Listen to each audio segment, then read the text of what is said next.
Poucas pessoas sabem disso, mas o mundo em que você vive hoje não começou depois das guerras. Ele começou antes. Em 1913, decisões silenciosas foram tomadas longe do olhar público.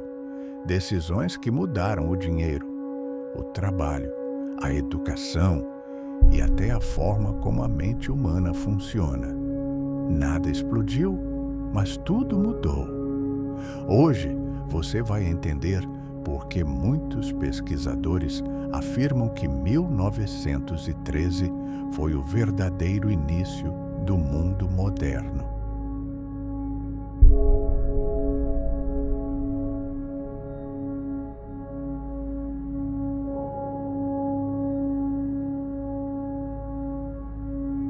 Em 1913, ninguém acordou achando que estava vivendo o último ano de uma era.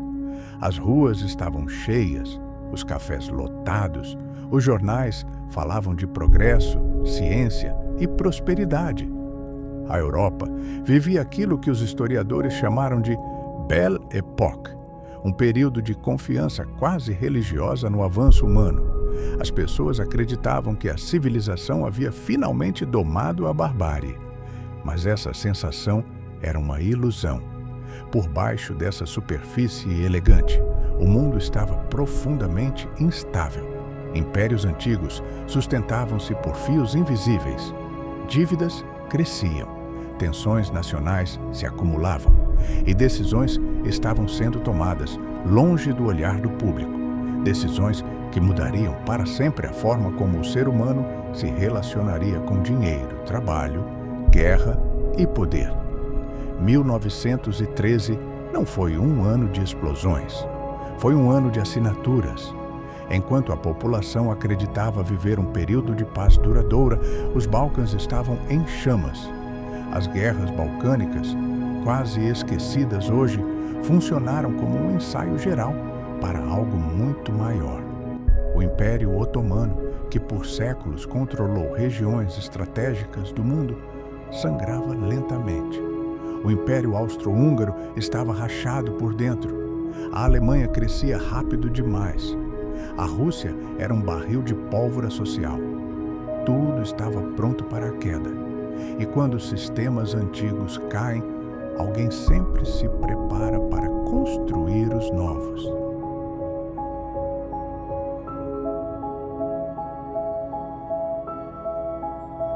É nesse contexto que chegamos a dezembro de 1913.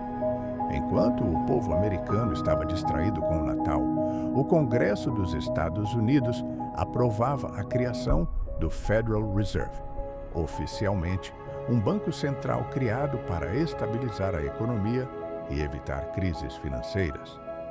Mas críticos e pesquisadores independentes apontam algo inquietante. O Federal Reserve não nasceu como uma instituição puramente estatal. Ele surgiu como uma parceria híbrida entre governo e interesses bancários privados. A partir desse momento, o dinheiro deixaria de representar apenas valor. Passaria a representar dívida. Governos agora precisariam pedir dinheiro emprestado para funcionar. E toda dívida gera dependência. Quem controla o crédito, controla o futuro.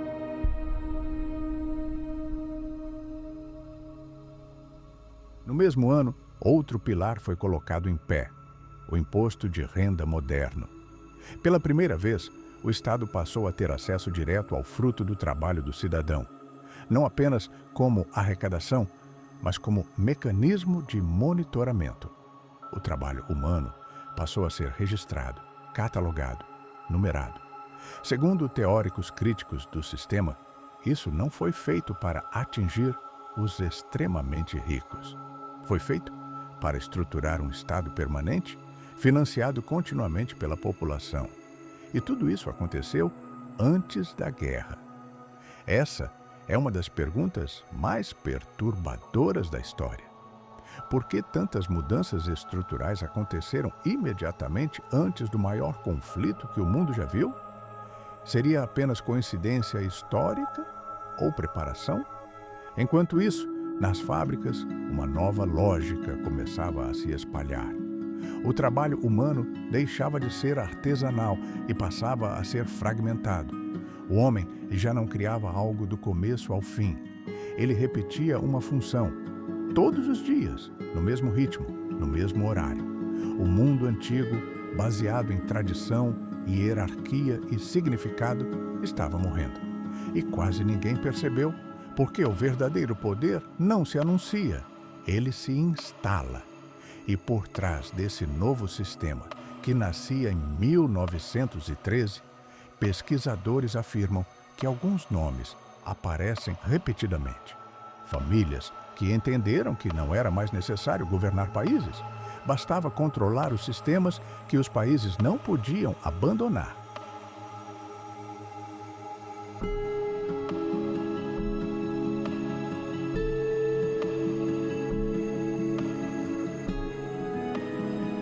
No início do século XX, o nome Rockefeller não significava apenas riqueza, significava estrutura. John D. Rockefeller não foi apenas o homem mais rico de sua época. Ele foi o arquiteto de um novo tipo de poder, um poder que não precisava governar países, porque passou a governar os sistemas que os países não podiam abandonar. Enquanto reis ainda brigavam por territórios, Rockefeller entendeu algo que ninguém mais entendeu há tempo. Quem controla a energia, controla a civilização. No final do século XIX, o petróleo estava substituindo o carvão, o óleo de baleia e até o vapor. A Standard Oil, sua empresa, passou a controlar refinarias, oleodutos, navios, trens. Armazenamento não apenas produzia petróleo, controlava toda a cadeia. Ele não competia, ele absorvia. E quando não podia comprar, ele quebrava. Rockefeller introduziu uma nova forma de guerra. Guerra invisível. Ele usava preços artificiais, sabotagem logística, manipulação de crédito, pressão política. Empresas rivais não falhavam. Elas sufocavam. Quando caíam, a Standard Oil comprava seus restos por centavos. No início do século XX, os Ethelred enfrentavam um dilema. Rockefeller era poderoso demais. Em 1911, a Suprema Corte oficialmente quebrou a Standard Oil. Mas o que a maioria não entende é: Rockefeller perdeu a empresa, mas ganhou o sistema. As empresas foram divididas em dezenas: Exxon, Chevron, Mobil, etc. Mas ele manteve ações em quase todas. Ele saiu mais rico do que antes. Em dezembro de 1913, Federal Reserve, Imposto de Renda e Expansão do Crédito. Esse novo sistema exigia bancos, petróleo, indústria, medicina, educação. Rockefeller estava em todos eles. Pouca gente sabe disso. Rockefeller literalmente redefiniu a medicina moderna. Antes de 1910, havia medicina natural, homeopatia, ervas, terapias alternativas. Depois do relatório Flexner, financiado pela Fundação Rockefeller, apenas medicina química passou a ser reconhecida. Universidades que não seguiam o modelo foram fechadas. Médicos independentes desapareceram. A medicina virou um braço da indústria. Doença virou mercado. Rockefeller também financiou universidades, currículos, fundações educacionais. Seu objetivo não era criar pensadores, era criar trabalhadores previsíveis. Não quero uma nação de filósofos, quero uma nação de trabalhadores. Frase atribuída a Rockefeller. A educação passou a formar obediência, repetição, especialização, não consciência. Quando a Primeira Guerra Mundial começou, tanques, aviões, navios, caminhões, todos movidos a petróleo. Quem fornecia? As empresas que nasceram da Standard Oil. A guerra não apenas destruiu impérios, ela consolidou um novo sistema financeiro industrial. O que realmente nasceu em 1913.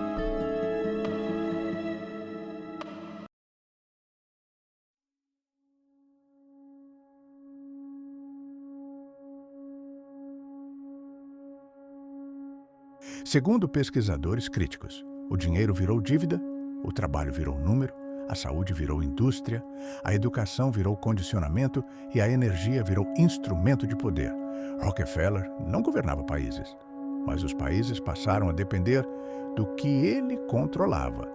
1913 não criou apenas um banco central.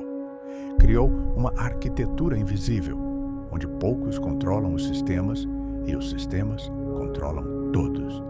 E quando você segue o rastro, quase todos os caminhos levam ao mesmo nome: Rockefeller.